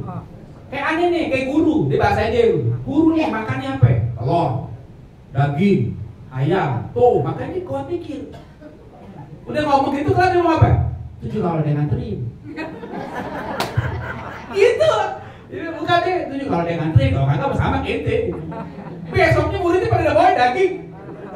Tuh, murid inisiatifnya tinggi tuh. Pada datang bawa yang daging bulat itu kan. Itu tuh cara inisiatif Betawi itu kayak gitu. Ya.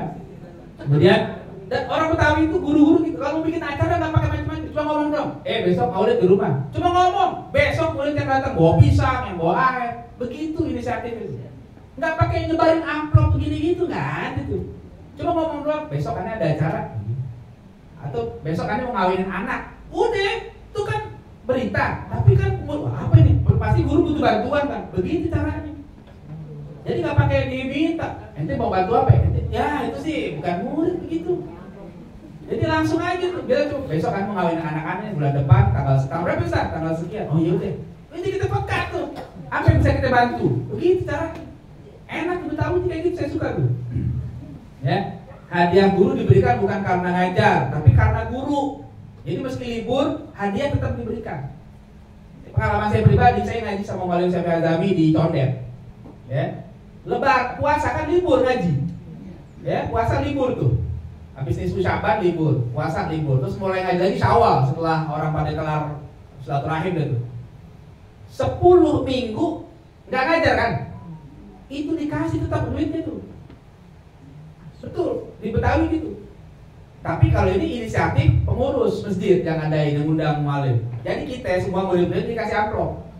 Mualimnya nggak tahu. Murid-murid kasih, yuk guru kita buat puasa 10 kali nggak ngajar, patungan semuanya. Murid-murid itu dikoordinir sama yang ketua. Siapa? Gurunya dikasih 10 kali pertemuan, sopirnya dikasih 10 kali pertemuan. Bukan cuma gurunya. Jadi sopirnya yang biasa nganterin, misalnya sekali ngantri 100.000, berarti 10 kali pertemuan 1 juta dikasih. Itu juga guru dikasih, nggak ada yang dikurangin. Kenapa? Karena dia guru. Mau ngajar nggak ngajar dia guru. Itu adabnya begitu. Kalau seandainya ngajar dikasih, nggak ngajar nggak dikasih, itu namanya bukan guru, itu kuli harian. Masa kita nganggap guru kita kayak begitu? Tuh orang-orang Condet tuh adabnya itu begitu. Saya ngerasain sendiri, oh begini, cakep nih bilang orang Condet, saya bilang adabnya begitu sama guru. Ya, oke. Terus kemudian hadiah guru diberikan tadi orang-orang tua boleh pribadi atau koordinir tadi, itu koordinir tadi, bisa begitu. Terus hadiah guru juga diberikan dalam acara tertentu, misalnya ada acara maulid, peringatan deh, itu dikasih. Adabnya gimana? Nih, yang kadang-kadang suka luput dari sebagian orang. Biasanya kalau ada penceramah dari luar diundang, dikasih duitnya gede atau kecil? Gede. Guru yang ada dikasih apa? Kecil. Dikasih kecil. Nah itu kalau saya nggak mau gitu. Waktu ngundang penceramah misalnya siapa nih kiai kita undang penceramah, dia dikasih berapa kiai? 1 juta. Guru kita 1 juta. Saya gituin. Kenapa? Loh, yang ngajari kita tiap hari guru kita. Masa yang diundang sekali doang dapat 1 juta, guru kita cuma dikasih 200.000? Nggak mau, itu nggak berada. Kenapa? Yang tiap hari kalau ada masalah di kampung, yang nyelesain yang ceramah tapi guru kita. Guru, hormati guru kita. Jadi saya bilang ke panitia tuh, yang masjid tuh, kalau ngundang penceramah boleh, bukan nggak boleh, tapi jangan lupain guru. Ya, penceramah dikasih 1 juta, guru kasih 1 juta. Gitu. Jangan merendahin, tapi kan dia masalah terkenal nggak terlalu urusan lain, yang penting guru nih masalahnya. Gitu. Malah kalau dulu guru-guru ngaji di kampung tuh, kalau Jumatan beliau kadang nggak khutbah itu ada di masjid. Untuk apa? Untuk kontrol jangan sampai ada khotib yang salah atau berhalangan. Dia nggak khutbah, dia cuma datang. Itu dikasih sama DKM masjid. Kenapa? Guru. Bukan karena apa? Bukan karena kan kalau dia nggak khutbah, tetap dikasih. Nah, kalau ada khotib yang salah dia menegur guru. Begitu, ya. Nah, gitu juga guru juga bantuin muridnya yang nggak mampu. Kadang muridnya dikasih kitab, kadang dikasih baju, kadang dikasih sarung, sorban, macam-macam. Nah, tadi persiapan nikah, saya bantu. Jadi sebenarnya hubungan ngaji guru di Betawi itu gitu, ya. Nah, bukan hanya dari murid ke guru, dari guru ke murid juga begitu. Enak sebenarnya. Makanya kalau orang yang nggak paham, menyangka kayak misalnya salah satu kitab yang banyak dibahas di Betawi itu kan, atau secara umum di Indonesia, Ta'lim Muta'alim. Dianggapnya kalau belajar Ta'lim Muta'alim jadi feodal. Ya, enggak, dia nggak ngalamin aja, coba belajar, dia nggak ada kayak gitu. Saya nggak ngerasa digituin sama guru saya. Tetap hubungan kita bersahabat, baik gitu ya, dan seterusnya. Wallahu a'lam bishawab. Itu dulu ya bisa sampaikan, mudah-mudahan manfaat. Assalamualaikum warahmatullahi wabarakatuh. Ada yang tanya? Silakan.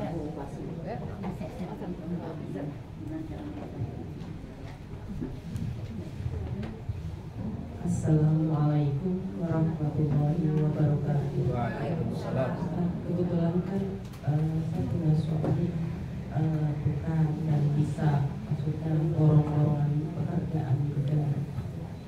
Cuma kalau pas ada pekerjaan yang menyangkut pembangunan gereja dan rumah untuk pendeta, apakah pekerjaan itu tetap bisa diambil atau maksudnya tidak diambil gitu?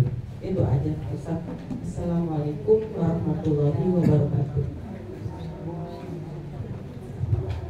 Kalau saya pribadi punya pandangan sih memang sebaiknya nggak usah diambil. Meskipun kita nggak ikut ibadah di situ, tapi kan orang-orang ibadah di situ gara-gara kita bangunin rumahnya. Ya, mungkin ini salah satu hikmahnya kenapa ada orang kafir. Salah satu hikmahnya itu kadang ada pekerjaan-pekerjaan tertentu yang memang cocoknya hanya untuk orang kafir, bukan untuk orang Islam. Kayak misalnya kayak tadi, bukan kita nggak mau ini, bukan nggak mau tolong dengan sama, tapi karena kan itu kaitannya dengan nanti ritual ibadah mereka, gitu ya. Jadi akhirnya ya sudah, kalau bisa yang lain aja. Kalau saya pendapat saya pribadi ya, tapi kalau ada pendapat yang punya pandangan berbeda itu hak mereka. Ya, tapi kalau seandainya ngebenerin rumahnya boleh, rumah orang kafir rumahnya rusak boleh, karena kan itu masalah biasa, muamalah biasa. Tapi ketika udah berkaitan dengan masalah ibadah, ya, kita yang bangunin segala macam, ya. Kita nggak ibadah, tapi kita yang bangunin rumah ibadahnya. Mereka akan nanti menyekutukan Allah di situ dan sebagainya, kan gara-gara kita. Kita kan udah tahu rumah itu dipakai untuk apa? Untuk ibadah mereka kan. Makanya kalau saya punya pandangan sebaiknya tidak diambil. Ya, biar yang lain aja ya. Kita ambil yang tugas yang lain aja, dibangun yang lain aja gitu. Gitu aja Allah. Ada lagi?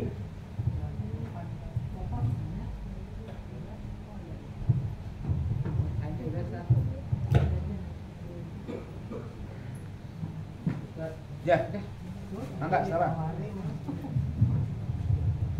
Assalamualaikum warahmatullahi wabarakatuh. Salam. Ustaz tadi Mansur Al-Falaq itu kakeknya atau bapaknya Mansur? Antara kakek atau buyut? Antara kakek atau buyut, bukan bapak langsung. Dia generasi ketiga atau keempat. Ya, jadi bukan bapak langsung. Jadi kalau nggak salah antara kakek atau buyut, nanti perlu dicek lagi.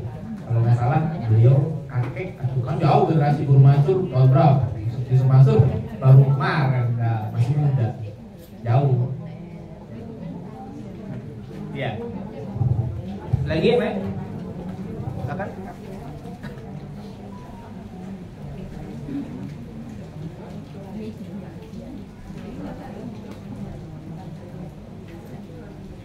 Assalamualaikum warahmatullahi wabarakatuh. Salam.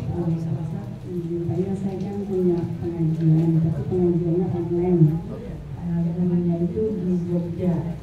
Jadi katanya sih dengan teman-teman beliau itu nggak mau dibayar. Jadi tiap bulan itu saya usahakan bikin makanan atau apa. Tapi lama-lama saya capek juga kan, karena mikir besok mau bawain apa ya, besok mau beli apa gitu kan. Akhirnya saya kirim uang juga tuh, kirim uang. Soalnya dia telepon katanya nggak mau, kayaknya agak gimana sih, nanti yang nggak dapat pahala, bilang gitu. Yang tuh maunya pahala bukan mau uang gitu. Jadi akhirnya bingung juga saya gimana sih. Sebenarnya ketika guru yang mengajar menerima bayaran bukan berarti pahalanya habis, enggak. Tergantung niat dia, yang dia cari apa, cari uang apa cari ridho Allah. Tidak otomatis orang yang dapat bayaran kemudian tidak ikhlas, salah, ya, nggak masalah, terima. Bahkan sebenarnya ketika dia menerima uang dari orang lain, dia bisa dapat pahala juga. Salah satu yang saya dapat ilmu dari Maulid Syafi'i Hadami, dari guru-guru yang lain juga gitu. Kalau ada orang ngasih hadiah sama ente, terima, meskipun dia orang miskin, ya, terima dulu. Entar urusan udah terima, ente kasih lagi, nggak apa-apa, dapat pahala jadinya. Kan dia mau sedekah, gara-gara kita tolak nggak dapat sedekah dia itu. Gitu, makanya diajarin sama guru saya gitu. Misalnya ada orang miskin nih, keluarganya meninggal, ya kan kita nyolatin atau kita bantuin, terus kita dikasih hadiah nih, terima aja. Saya gitu biasa, saya terima. Udah deh, dia punya saya kan, udah saya punya, sekarang saya kasih lagi. Kok dikasih kan punya saya mau kasih itu boleh nggak? Kasih. Itu lebih baik. Jadi jangan bilang kalau nerima bayaran itu gak ikhlas. Ikhlas itu bukan pada bayaran atau nggak bayaran. Yang penting tujuan dia benar untuk dapat ridho Allah. Sudah, bayaran itu lain lagi halnya, gitu ya. Tapi kalau memang dari awal niat dia itu untuk dapat uang saja, ya itu nggak ikhlas. Ya. Jadi jangan seperti itu. Malahan bisa double ruginya. Nggak ada bayaran dan nggak ada pahala. Karena dia ngarepinnya begitu. Mungkin kalau gurunya nggak mau dibayar, mungkin dia kaya kali Bu. Mungkin dia punya banyak usaha, jadi nggak perlu bayar, nggak apa-apa kalau dia gitu. Tapi jangan sampai menganggap kalau guru yang dibayar itu tidak dapat pahala, itu salah. Ya udah kalau gitu ya udah, kalau dia nggak mau nggak usah, dikasih yang lain aja. Kasih rekamannya tuh. Apa nanti dikasih apa? Kasih yang lain aja. Dan kalau dia apalah atau jadi kalau di saat momen itu kapan dikasih, bukan bayaran itu, ini hadiah dari saya aja. Masalah. Ya, apalagi silakan, masih ada? Bapak di belakang sampingnya ada? Ini apa?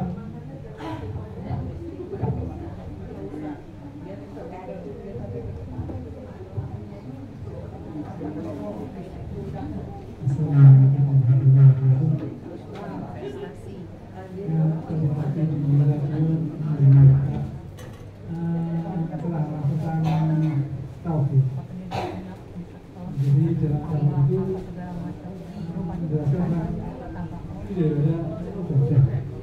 Jadi ibadah itu bisa menjadi sirik. Itu mohon dijaga antara ibadah yang ingin menyembah kepada Allah dengan tata cara yang diwajibkan Allah, kemudian dituduhkan tadi kita ikuti. Tapi masih bisa sirik dengan ibadah. Jadi ibadah itu ya. Iya, makanya ibadah itu perlu pakai ilmu. Kalau nggak ada ilmu bisa aja jatuh kepada dosa, bahkan syirik bisa. Ya, kalau ibadah nggak pakai ilmu itu resikonya berat. Ya, bisa dosa, nggak sampai syirik tapi dosa. Contohnya orang puasa di hari tasyrik, dosa, bukan dosa pahala. Ya, tapi nggak syirik tapi dosa. Wanita haid sholat, puasa ya dosa. Padahal sholat itu ibadah, puasa itu ibadah. Tapi wanita haid kan nggak boleh sholat. Kalau dia maksa, saya mah uang, itu tetap aja haram, nggak boleh, ya dosa. Nah, bisa syirik nggak? Bisa. Perkara-perkara bisa syirik kalau dia nggak tahu ilmunya. Ya, dia sholat, ya sholat misalnya. Sholatnya di Mekah, ya, di Masjidil Haram, depannya Ka'bah. Kalau di hati dia niat nyembah Ka'bah, syirik itu, ya kan? Kenapa? Karena hatinya nyembah Ka'bah, syirik. Makanya Allah ngingetin jangan sampai salah. Falya'budu rabb hadzal bait. Sembahlah Tuhan pemilik rumah ini, bukan Ka'bahnya kita sembah. Nah, harus hati-hati. Jadi harus ada ilmunya, jangan sampai kita ibadah kelihatannya saja padahal syirik, itu bahaya. Ya. Ziarah kubur bisa syirik kalau salah niat, kalau salah keyakinan. Tapi tidak setiap ziarah kubur syirik. Ini juga hati-hati. Jangan gara-gara orang ziarah syirik. Itu dulu ziarah kubur bisa syirik. Tapi kalau dia salah praktek bisa syirik, memang betul. Nah, itu pentingnya ilmu. Mana yang syirik, mana yang tidak syirik. Ada nggak ziarah yang syirik? Ada. Kalau salah praktek dia sembah-sembah kuburan, dia syirik. Ya, masa kita biarin orang nyembah-nyembah kuburan dia syirik, sujud-sujud itu nggak boleh. Tapi kalau dia berdoa di kuburan, doain yang meninggal, boleh apa enggak? Boleh. Ya boleh, disuruh sama Nabi. Begitu. Nah, tinggal membedakannya itu pakai ilmu tadi. Kalau enggak, ya, orang pikirnya ibadah padahal dia kufur. Alhamdulillah. Gitu ya. Oke. Masih ada? Satu lagi? Kalau ada? Cukup ya? Ibu, Bapak, terima kasih atas perhatiannya. Mudah-mudahan sedikit cerita, ini sih ceritanya nggak ngaji ya. Cerita tentang Betawi. Mudah-mudahan kedengaran mau wagub. Jadi nanti bikin film yang baru, Sidul Anak Pengajian, itu suka. Ya, supaya anak Betawi lebih kenal ngaji. Kita tutup dengan